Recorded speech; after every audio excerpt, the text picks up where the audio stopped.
Good afternoon. My name is Maria Acevedo, and today I will be giving you a little bit more information about early childhood education and the benefits that it has for children to attend.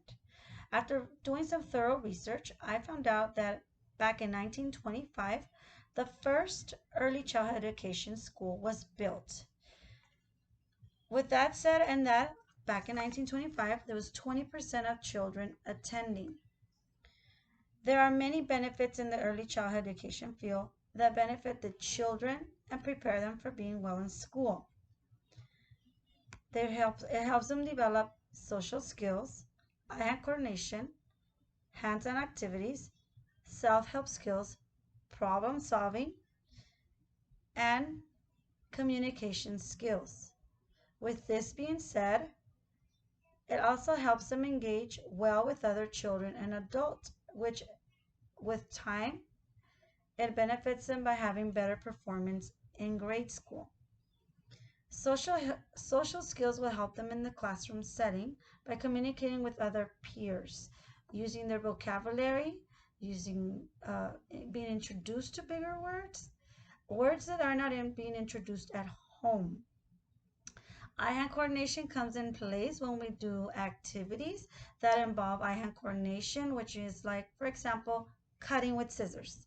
If they need to cut with scissors, they need to make sure that they're cutting, following the line while they're looking at it, or when they're lacing beads. That's another activity that helps them with their eye-hand coordination. When it comes to self-help skills, it's very important that they develop these skills, which makes them become independent. For example, when they go use the restroom, being able to follow the restroom routine on their own, which is using the potty, um, getting out of the potty, washing their hands thoroughly for 20 seconds, or when they drop something, being able to pick it up on their own. By that said, they'll know where the paper towel is, they'll go get it and clean it up. And then hands-on activity, which develops their sensory skills. There's water table, there's shaving cream table, other many different things that they can do at school. Besides the benefits of the early childhood education, I am also going to talk to you about the different types of early childhood education school options available for families. The first one we have is Head Start. Head Start is low income and it doesn't it does need parent involvement. Head Start has been around for a good amount of years and it prepares the children to go to kindergarten. Parents help out by helping the teachers prepare activities for the children or to go in the classroom and clean up or interact with the children. Of course, they need to go through the district and be finger tested and make sure that they have all their vaccines and regulations in order. We also have cooperative preschool, which is where you pay money, but it's not a lot. It's a less expensive tuition, but also parents are required to work in the classroom to keep the cost low. The last one we have is state-funded preschool, which those are pretty much more known. And they're not available throughout the U.S. They're available in California where we live. However, it does go by a low income guideline.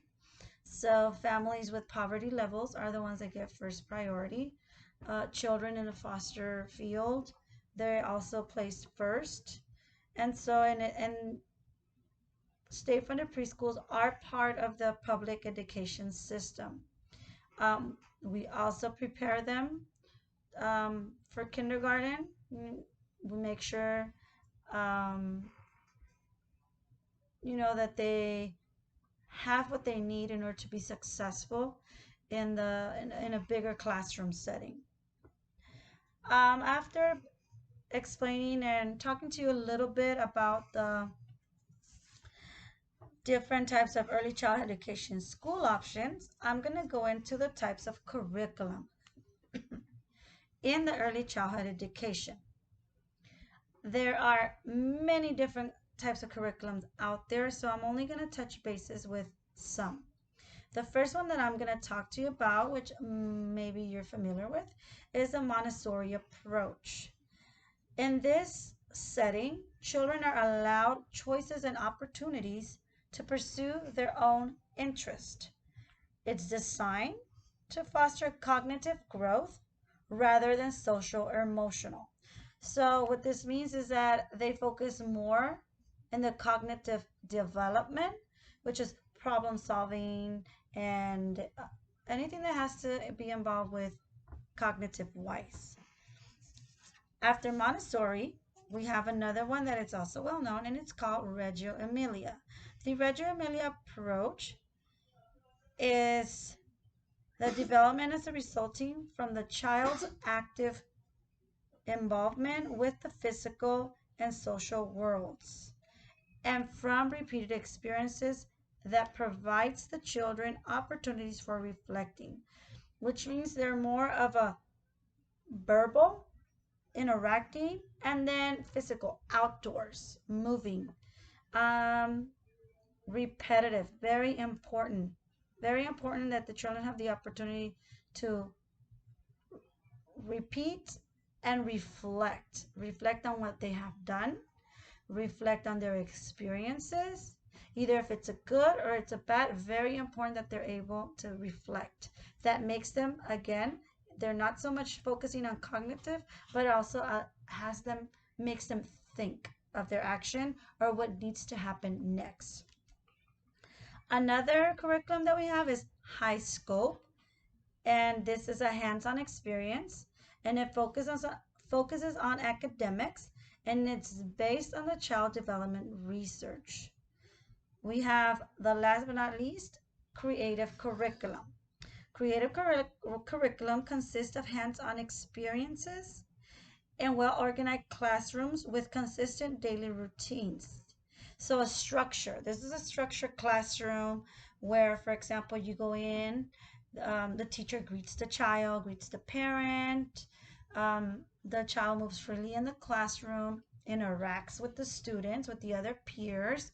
There's a circle time, and goes over the days of the week. What are we doing today? ABC, anything that's it's learning involvement. Then from there, obviously, then they have the learning experience, the learning part, where the child obviously is not forced, but is encouraged to do the activity that will help them. So with that said, I just want to quickly, point out that early childhood education, it's very, very, very important in the children's lives because this is what helps them prepare for the future. And very quickly, I did some research, and remember at the beginning, I talked to you about back in 1925 when the first early childhood education school opened, and there was only 20% of children attending. Well, after so many years, now in the year 2020, that us teachers are still striving and we're advocating for these children, we have 35% of 3-year-olds attending school, and 4-year-olds 61%. Still, we still have children that are not attending school and are missing out on all these opportunities that are out there for them, will help them become better learners, better persons, and it's out for them.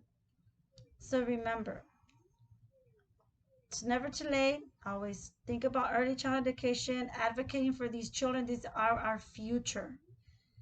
Thank you for listening, and have a great day.